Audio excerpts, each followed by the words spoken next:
देश हमारा भारत है, देश हमारा भारत है। हम सबकी मांगे खैर और दोस्ती हमारी सबसे है। हमें काऊ से नहीं बैर। भारतीय हिंदू मुस्लिम सिख ईसाई एकता समिति देश में 1039 प्रोग्राम पेश कर चुकी है।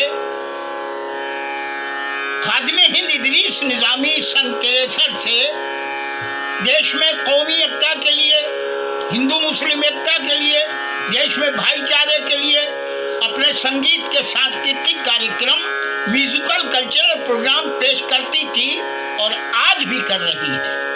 देश के सभी कलाकार, देश के हर सूबे के कलाकार, देश के हर प्रांत के कलाकार, देश के हर शहर के कलाकार भारतीय हिंदू मुस्लिम सिख ईसाई एकता समिति के बैनर पर अपने अपने प्रोग्राम पेश किए हैं। भजन के प्रोग्राम पेश किए, गजल के पेश किए हैं, देशभक्ति के प्रोग्राम पेश किए। हिंदू मुस्लिम सिख ईसाई सभी कलाकारों का हम शुक्रिया अदा करते हैं कि सभी कलाकारों ने देश की भारतीय हिंदू मुस्लिम एकता समिति का अपने फन के जरिए, अपने संगीत के जरिए सभी म्यूजिशियन ने साथ दिया है और आज भी दे रहे हैं। हम भारत के सभी कलाकारों के लिए, कव्वालों के लिए, गजल सिंगरों के लिए, भजन गायकों के लिए, तबला वादक के लिए, ढोलक वादक के लिए, बंजो वादक के लिए, सभी कलाकारों के लिए, कोरस वालों के लिए, बंजो वालों के लिए, वायलिन वालों के लिए, सभी जितने म्यूजिशियंस हैं, क्लैरिनेट वालों के लिए, सबके लिए प्रधानमंत्री जी आपसे गुजारिश, आपसे इल्तिमास, आपसे विनती कर रहे हैं कि देश के कलाकारों की पेंशन आप भारत सरकार की जानिब से कायम कीजिए। कलाकार जो है बहुत बड़ा देशभक्त होता है। शायर, कलाकार पूरी जिंदगी जो है देश के लिए निकालता है, देश की ही हर वक्त उसे देश के। मुझे आजकल नींद नहीं आ रही। मैं आजकल देश के कलाकारों के लिए, देश में कोरोना के लिए सभी देश के कलाकारों से, कभी बिहार के कलाकारों से, कभी गुजरात के कलाकारों से, कभी महाराष्ट्र के कलाकारों से, कभी बिहार के कलाकारों से, कभी उत्तर प्रदेश के कलाकारों से, कभी पंजाब के कलाकारों से, कभी हरियाणा के कलाकारों से, राजस्थान के कलाकारों से, उत्तर प्रदेश के कलाकारों से, महाराष्ट्र के कलाकारों से, गोवा के कलाकारों से, आंध्र प्रदेश के गायक कलाकारों से, इसी तरह से दिल्ली के कलाकारों से हमेशा मेरी बात हो रही है। देश का कलाकार इस वक्त बहुत परेशान है। अभी आपने 20 लाख करोड़ रुपए का नजराना देश के वास्ते पेश किया है, जिसका हम आपका बेपनाह सभी देश के कलाकार आपका इस्तकबाल करते हैं, आपका सम्मान करते हैं। आपके दिल में गरीबों के लिए बहुत प्यार है। हमने पूरी जिंदगी में हम 78 के हो गए हैं, आप जैसा प्रधानमंत्री नहीं देखा। कलाकार जो होता है वो, संगीत जो है जिंदा जादू कहलाती है कि संगीतकार जो है, गायक जो है, जहां पेश कर तो जादूगर है। तो आप कलाकारों की संगीत सुन सुन के, गायक को सुन सुन के, आली जनाब प्रधानमंत्री जी आप भी जादूगर हैं। आपकी बातों में इतना दम है। आप जैसा मुकर्रिर, आप जैसा वक्ता पूरे देश में नहीं है, पूरे भारत में नहीं है, दुनिया में भी नहीं है। आपने अपना जादू, आप असली जादूगर हैं, सच्चे जादूगर हैं। आपने अपना जादू पूरी दुनिया पर चलाया है। आप कमाल हैं, आप सच्चे जादूगर हैं। प्रधानमंत्री आली जनाब नरेंद्र भाई मोदी जी, आप अपनी माँ के भक्त हैं। हम आपसे गुजारिश कर रहे हैं कि आप अपनी वालिदा साहिबा से डेली टेलीफोन पर बात किया करें। माँ की दुआ जो है अर्श पर जाती है।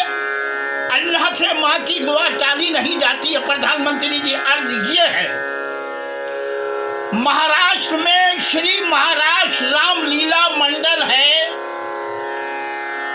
76 से आजाद मैदान, मुंबई में श्री महाराष्ट्र रामलीला मंडल जो है 76 से रामलीला का जश्न वहां मनाती है। और हमें गर्व है कि पिछले 40 सालों से हम भी वहां अपने भजन सुनाते हैं। और हमारी बेगम शाहिदा खान देश की बहुत आला गजल सिंगर है, वो जाकर श्री राम के भजन वहां गाती हैं और सुनाती हैं। आपसे अर्ज ये है कि पिछले 10 साल से श्री अयोध्या के कलाकार श्री महाराष्ट्र रामलीला मंडल में तशरीफ लाते हैं। और अयोध्या जी के कलाकार जो हैं, तकरीबन 50 कलाकार अयोध्या जी से श्री राम महाराष्ट्र रामलीला मंडल में तशरीफ लाते हैं और रामलीला में वो अपना कार्यक्रम पेश करते हैं, जिसके संरक्षक जो हैं आली जनाब बद्री प्रसाद पांडे जी हैं। Badri Prasad Pandey ji advocate high court Mumbai है। श्री महाराष्ट्र रामलीला मंडल के अध्यक्ष जो हैं आली जनाब अशोक पांडे जी हैं। अशोक पांडे जी बद्री प्रसाद जी के घर से, उनके वालिद को हम चचा कहते थे, चचा जो है हम उन्हें वालिद का सम्मान देते हैं। इस घराने से हमारा बहुत अच्छा रिश्ता है। और श्री अयोध्या जी से वहाँ जो कलाकार आते हैं, महंत श्री कांत दास जी महाराज अयोध्या जी के हैं। महंत श्री कांत दास जी महाराज जी के साथ 50 कलाकार आते हैं, जो वो उनका हम इस्तकबाल करते हैं। वो वहाँ म्यूजिशियन होते हैं। उसी मंच पर हम भजन सुनाते हैं, हमारी बेगम शाहिदा खान सुनाती है। श्री महाराष्ट्र रामलीला मंडल जो है पिछले 40 साल से हम उनके शुक्रगुजार हैं। वो सम्मानित करते हैं और वो कमाल वहाँ हिंदू मुस्लिम एकता की महफिल होती है।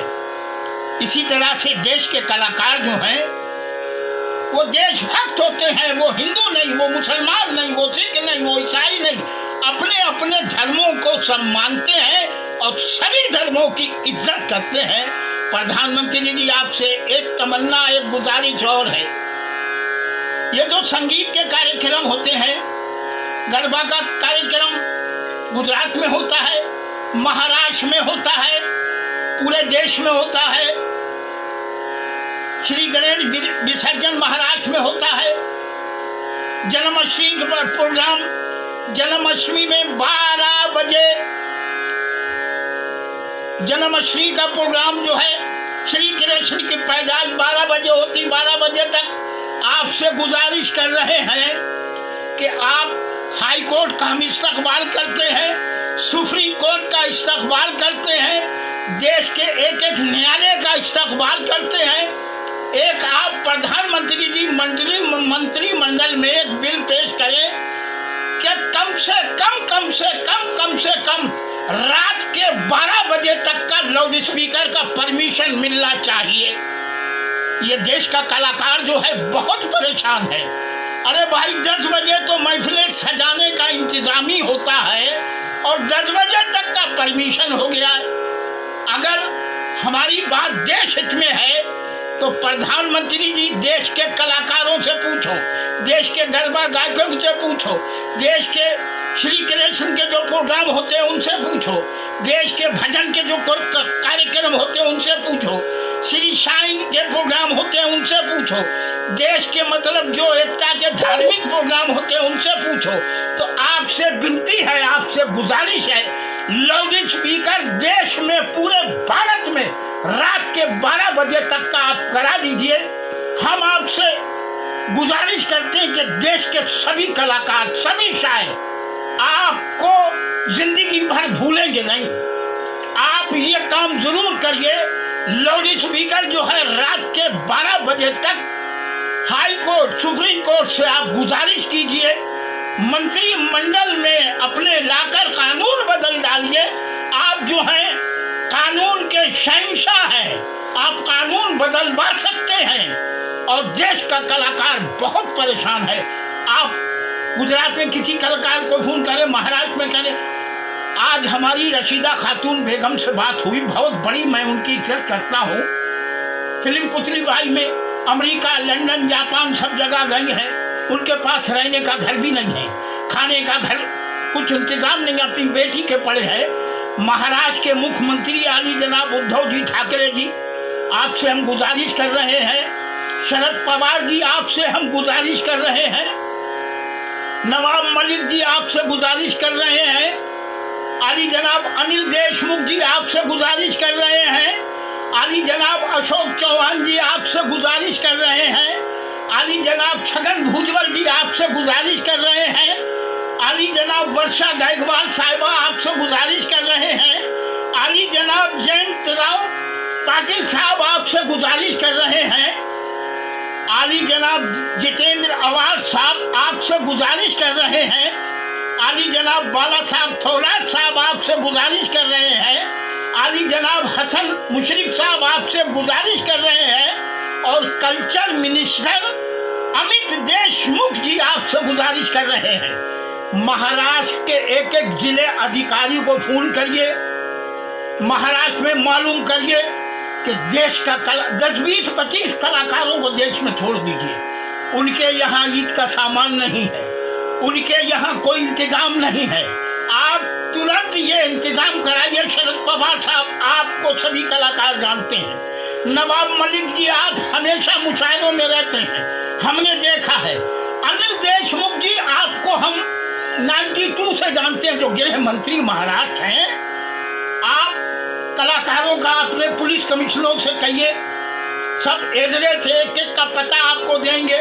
आपके जिले के एसपीओ से कहिए, आपके हाथ में महाराष्ट्र का सब पुलिस डिपार्टमेंट है।